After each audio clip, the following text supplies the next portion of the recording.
অভয় কি পারবে শ্রদ্ধাকে পায়েলের চক্রান্ত থেকে বাঁচিয়ে ফিরে নিয়ে আসতে? জানবো আজকের এপিসোডে, তাই স্কিপ না করে সম্পূর্ণ ভিডিওটি দেখতে থাকুন। ভাগ্যরেখা নাটকের 176 নম্বর এপিসোডের শুরুতেই আমরা দেখতে পাবো ত্রিপাঠী পরিবারের সকলেই বাড়িতে এসে পায়েল এবং তার মাকে দেখতে পাবে, কিন্তু শ্রদ্ধাকে কোথাও দেখবে না। এ কারণেই তারা শ্রদ্ধার কথা জিজ্ঞাসা করতে থাকলে ঠিক সেই সময় পায়েলের মা এবং পায়েল খেয়াল করবে ফ্লোরে রক্ত এখনো লেগেই রয়েছে। ঠিক তখনই সেটা লুকানোর জন্য পায়েলের মা নাটক করে আরতির কাছে যাওয়ার নাম করে সেখানেই পড়ে যাবে এবং পা মোচকানোর কথা বলে কান্না করতে থাকবে। সকলে তখন তাকে ধরে নিয়ে সাইডে সোফাতে বসিয়ে দেবে, আর সেই সুযোগ পেয়ে পায়েলও তখন সেই রক্তের উপর দাঁড়িয়ে সেটিকে ঢাকার চেষ্টা করবে নিজের পা দিয়ে। সেই সময় অভয় তখন তাদেরকে জিজ্ঞাসা করবে, আপনারা এখানে কেন, শ্রদ্ধা কোথায়? তখন পায়েলের মা এবং পায়েল বলবে যে আমরাও তো বাইরে গিয়েছিলাম, আসার পর শ্রদ্ধাকে দেখতে না পেয়ে আমরা ভেবেছি যে শ্রদ্ধা হয়তো তোমাদের সাথে অনুষ্ঠান অ্যাটেন্ড করতে গিয়েছিল, এ কারণে আমরা আর কিছু বলি নাই। অভয় তখন বলবে যে শ্রদ্ধা তো আমাদের সাথে যায়নি, তাহলে শ্রদ্ধা গেল কোথায়? চিন্তিত হয়ে অভয় তখন শ্রদ্ধাকে কল লাগালে কলটি সেখানেই বেজে উঠবে। আরতিও তখন বলে উঠবে, ভাবির ফোন তো এখানে কোথাও বাজছে। এটি বলে খুঁজতে থাকলে শ্রদ্ধার ফোনটি সোফার নিচে পেয়ে যাবে এবং সকলে তখন চিন্তা করতে থাকবে, ফোন যখন এখানে তাহলে শ্রদ্ধা কোথায়? শ্রদ্ধার সাথে কোনো খারাপ কিছু হয়নি তো? অন্যদিকে আমরা শ্রদ্ধাকে দেখব রুমের ভেতরে তাকে দড়ি দিয়ে ঝুলিয়ে রাখা হয়েছে এবং এমন ভাবে সবকিছু সেট আপ করা হয়েছে যেন কেউ যদি বাইরে থেকে দরজা খোলার চেষ্টা করে তাহলে শ্রদ্ধার ক্ষতি হয়ে যাবে। আসলে কপিরাইট ইস্যুর জন্য আমি সঠিক ওয়ার্ডটি ইউজ করতে পারছি না, আপনারা স্ক্রিনে দেখে নিন। অপরদিকে অভয়দের এত চেঁচামেচি শুনে বরুণের পরিবারও সেখানে উপস্থিত হবে এবং জিজ্ঞাসা করতে থাকবে যে কি হয়েছে। অভয় তখন বরুণকে জানাবে যে শ্রদ্ধাকে কোথাও পাওয়া যাচ্ছে না, শ্রদ্ধার ফোনটিও এখানে টেবিলের নিচে পাওয়া গিয়েছে। এমনকি শ্রদ্ধা বলেও যায়নি যে সে কোথায় গিয়েছে, এ কারণে আমার অনেক বেশি দুশ্চিন্তা হচ্ছে। কৃতিও তখন বাড়িতে ফোন দিয়ে জিজ্ঞাসা করবে যে শ্রদ্ধা সেখানে গিয়েছে কিনা। তখন কৃতি জানতে পারবে শ্রদ্ধা বাড়িতেও যায়নি। সকলে আরো বেশি দুশ্চিন্তায় পড়বে, তাহলে শ্রদ্ধা কোথায় গেল? অভয় তখন আরো বলতে থাকবে, গতকালকে শ্রদ্ধা এরকম আলমারিতে আটকে গিয়েছিল, আজকে আবার শ্রদ্ধাকে পাওয়া যাচ্ছে না। সবকিছু মনে হয় আমার জন্যই হয়েছে, আমি কেন শ্রদ্ধার এই বিপদের সময় তার পাশে থাকতে পারলাম না। এটি বলে অভয় অনেক রাগ দেখাতে থাকলে ঠিক তখনই বরুণ অভয়কে শান্ত করে জড়িয়ে ধরে বলতে থাকবে যে অভয়, তেমন কিছুই হয়নি শ্রদ্ধার, একটু ঠান্ডা মাথায় চিন্তা কর, আমরা সকলে মিলে শ্রদ্ধাকে খুঁজে বের করব। ঠিক তখনই আমরা অভয়কে দেখব যে কিনা খেয়াল করবে শ্রদ্ধার একটি জুতো ফ্লোরেই সাইডে পড়েছিল, যেটি পায়েল এবং তার ভাই খেয়াল করেনি। অভয় তখন সেই জুতোর কাছে গিয়ে সকলকে বলতে থাকে যে এটি তো শ্রদ্ধার জুতো।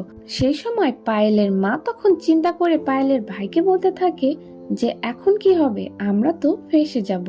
পায়েলের ভাই তখন জবাবে তার মাকে বলতে থাকবে যে যদি শ্রদ্ধাকে তারা খুঁজে পেয়েও যায় তাহলেও এই জুতো দিয়েই তারা নিজের মাথায় বাড়ি দিতে থাকবে, কেননা আমি সবকিছু এমন ভাবে সেট আপ করেছি যে শ্রদ্ধা তাদের হাতেই মারা যাবে। অতঃপর পর আমরা অভয়কে দেখব যে কিনা সকলকে বলবে যে আমি একটু বাড়ির ভেতরে শ্রদ্ধাকে খোঁজ করে আসি। সেটি বলে রুমের সামনে আসতেই শ্রদ্ধার ঝুমকো অভয়ের পায়ের নিচে পড়বে। অভয় তখন সেই ঝুমকোটি দেখে চিনতে পারবে যে এটি আসলে শ্রদ্ধার ঝুমকো এবং সেই রুমের দরজাটি খোলার চেষ্টা করতে থাকবে। ঠিক তখনই বরুণ এসে অভয়কে বলবে, কি ব্যাপার অভয়, তুই কি শ্রদ্ধাকে পেয়েছিস? অভয় তখন বলবে, এই রুমের বাইরে থেকে শ্রদ্ধার ঝুমকো পেয়েছি, শ্রদ্ধা নিশ্চয়ই এই রুমে থাকতে পারে। ঠিক তখনই দুইজনই সে দরজা খোলার চেষ্টা করলে ভেতর থেকে শ্রদ্ধাও তখন নিজের সেন্স ফিরলে চিল্লিয়ে বলতে থাকবে যে অভয়, এই দরজাটি খুলবেন না। যা শুনে বরুণ এবং অভয় সতর্ক হয়ে যায় এবং শিওর হয়ে যায় যে ভেতরে শ্রদ্ধা রয়েছে, এর সাথে কোনো একটি বিপদে রয়েছে। বরুণ এবং অভয় তখন জানালা দিয়ে রুমের ভিতরে গিয়ে শ্রদ্ধাকে বাঁচিয়ে নিয়ে আসবে এবং শ্রদ্ধাকে জিজ্ঞাসা করতে থাকবে যে শ্রদ্ধা, আমাকে ক্ষমা করে দিও, তোমার এমন বিপদের সময় আমি তোমার পাশে থাকতে পারিনি। বরুণ তখন অভয়কে বলবে যে শ্রদ্ধাকে নিয়ে বাহিরে যেতে, বাহিরে গেলে শ্রদ্ধার একটু ভালো লাগবে। ঠিক তখনই অভয় শ্রদ্ধাকে নিয়ে সকলের মধ্যে চলে আসবে ড্রয়িং রুমে।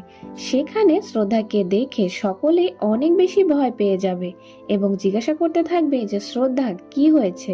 শ্রদ্ধা কিছু বলতেই যাবে, ঠিক তখনই পায়েলের মা নাটক করে শ্রদ্ধার কাছে গিয়ে তার কানে কানে বলতে থাকবে যে তোমার শাশুড়ি কিন্তু আমাকে এই বাড়িতে এনেছে, এখন যদি তুমি আমাদের কথা ভাস করো তাহলে আমি তোমার শাশুড়িকেও সকলের সামনে অপদস্থ করব। এখন তোমার যেটা ভালো মনে হয় তুমি করতে পারো। এটি বলে সেখান থেকে উঠে যাবে। শ্রদ্ধাও তখন তার শাশুড়ির সম্মানের কথা চিন্তা করে কাউকে কিছু বলবে না। সকলে এতবার করে জিজ্ঞাসা করার পরেও শ্রদ্ধা তখন মিথ্যা কথা বলে দেবে যে বাড়িতে চোর এসেছিল, আর তাদেরকে মোকাবেলা করতে গিয়ে শ্রদ্ধার এমন অবস্থা হয়েছে।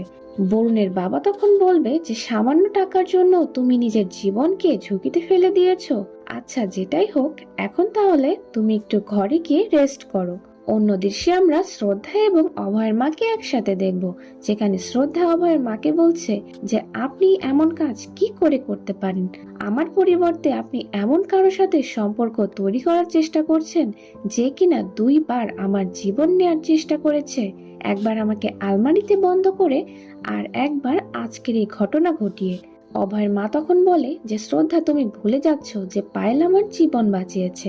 এটি শুনতেই শ্রদ্ধা তখন জবাবে তার শাশুড়িকে বলবে যে আপনি ভুল ভাবছেন, আপনাকে বিপদের দিকে ঠেলে দিয়ে সে নাটক করে আপনাকে বাঁচিয়েছে, এগুলো সবকিছুই তাদের সাজানো ছিল, কিন্তু আপনি সেটি এখন বুঝতে পারছেন না।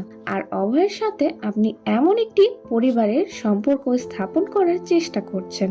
অভয়ের মা তখন কিছু বলতে গেলেই তখন শ্রদ্ধা অনেক বেশি অসুস্থ হয়ে পড়বে। অভয়ের মা তখন দ্রুত গিয়ে 1 গ্লাস পানি এনে শ্রদ্ধাকে দেবে। অভয়ের মা তখন শ্রদ্ধাকে বলতে থাকবে যে দেখো শ্রদ্ধা, তুমি যাই বলো পায়েল আমাকে এই বাড়ির উত্তরাধিকার এনে দিতে পারবে, যেটি তুমি পারবে না। আর আমি চাই না আমার সন্তান হারা হয়ে থাকুক। আর তুমি এটাও মনে রেখো যে এই বাড়িতে কিন্তু আমি তোমাকে এনেছিলাম। এটি বলে অভয়ের মা তখন শ্রদ্ধার কাছে নিজের আঁচল বিছিয়ে ভিক্ষা চেয়ে বলতে থাকবে যে আমাকে তুমি আমার সন্তানের উজ্জ্বল ভবিষ্যৎ দান করে দাও, তুমি অভয়ের জীবন থেকে সরে যাও। শ্রদ্ধাও তখন অনেক বেশি কান্না করতে থাকবে।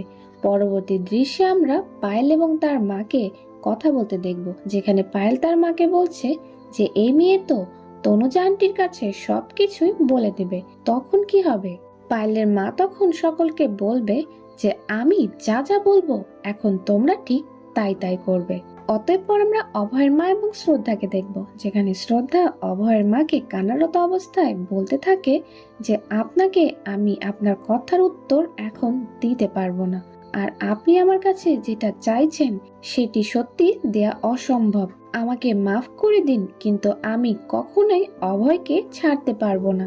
অভয়ের মা তখন রাগান্বিত হয়ে শ্রদ্ধার হাত ছেড়ে দিয়ে শ্রদ্ধাকে বলতে থাকবে যে আমি কিছুই শুনতে যাই না, এই সম্পর্ক শেষ করার প্রথম ধাপ তোমাকে নিতে হবে শ্রদ্ধা।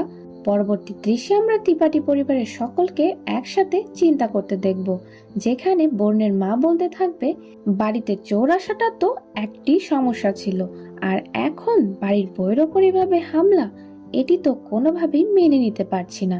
কৃতি তখন সকলকে উদ্দেশ্য করে বলতে থাকে যে আমার তো মনে হচ্ছে দিদু যে চোরের ঘটনাটি বলেছে এটি সম্পূর্ণই মিথ্যে, তনুজা আন্টির এই নতুন আত্মীয়দের কোনো না কোনো হাত রয়েছে। এই কথা শুনতেই ঋতু পিসি তখন কৃতিকে বাহবা দিয়ে বলতে থাকবে যে বাহ কৃতি, এই প্রথম আমি যেটা চিন্তা করছি তুমি সেটি বলে দিলে। অভয়ের বাবা বলবে যে তোমরা এসব কি বলছো, ওনারা আমাদের বাড়ির আত্মীয়, তারা এগুলো কেন করবে? পিসিমণি তখন সকলকে বুঝিয়ে বলতে থাকে যে হোক বা না হোক, যেভাবে শ্রদ্ধা তনুজা ভাবিকে নিয়ে গিয়ে কথা বলছে, আমার তো মনে হচ্ছে যে তনুজা ভাবি নিশ্চয় শ্রদ্ধাকে দিয়ে কিছু না কিছু করছে। অপরদিকে দেখব যে অভয়ের মা শ্রদ্ধাকে একটি পেপারস ধরিয়ে দিলে শ্রদ্ধা সেই পেপারসটি দেখে অনেক বেশি হতবাক হয়ে যাবে। তাহলে কি আছে সেই পেপারসে জানবো পরবর্তী এপিসোডে। আর পরবর্তী এপিসোডটি সবার আগে পেতে চ্যানেলটিতে সাবস্ক্রাইব করে রাখুন।